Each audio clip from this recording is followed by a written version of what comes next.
एक छोटे से शहर के पुराने मोहल्ले में 4 बिल्लियों का गैंग रहता था। उनके नाम थे मिट्ठू, टिंकू, चंपा और बबली। मिट्ठू बहुत होशियार लेकिन खाने का बहुत लालचिन था। टिंकू सबसे आलसी और हमेशा सोता रहता था। चंपा गुस्सैल मगर दिल से बहुत प्यारी थी। बबली सबसे छोटी और शरारती थी। जैसे ही हर सुबह मोहल्ले में एक दूध वाला आता, बिल्लियां उसकी साइकिल के पीछे पीछे घूमती।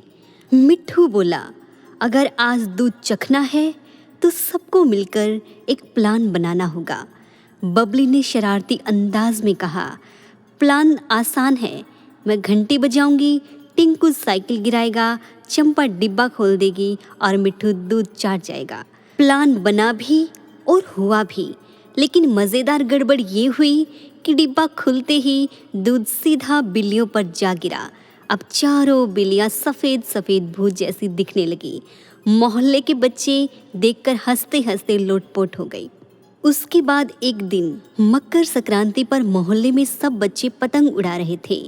बबली की नज़र एक बड़ी सी लाल पतंग पर पड़ी। वो बोली, मुझे ये पतंग चाहिए।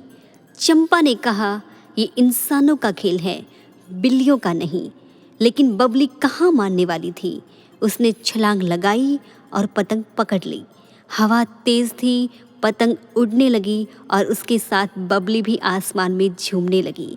पूरा मोहल्ला हंस हंस कर चिल्लाने लगा, अरे देखो, बिल्ली हवाई जहाज बन गई। आखिरकार बबली एक छत पर आकर गिरी और बोली, अब समझ गई, पतंग इंसानों को ही सूट करती है। फिर इसी प्रकार एक दिन और रात को चारों बिल्लियां मिलकर गाना गाती थी। मिट्ठू म्याऊं करता, टिंकू खर्राटे लेता, चंपा तान मारती और बबली बीच में ताल देती। पूरा मोहल्ला परेशान हो गया। एक दिन किसी ने चिल्लाकर कहा, अरे ओ बिल्लियों, गाना गाना है तो सुर सीखो, ये शोर मत करो। तो बिल्लियां सोच में पड़ गई। सही कहा, अब से हमें गाना भी प्रॉपर सीखना चाहिए। अगले दिन से वो बच्चों की म्यूजिक क्लास की खिड़की पर बैठकर सुर सीखने लगी। इसी प्रकार मोहल्ले में एक दादी जी रहती थी जो हर रविवार को सूजी का हलवा बनाती थी।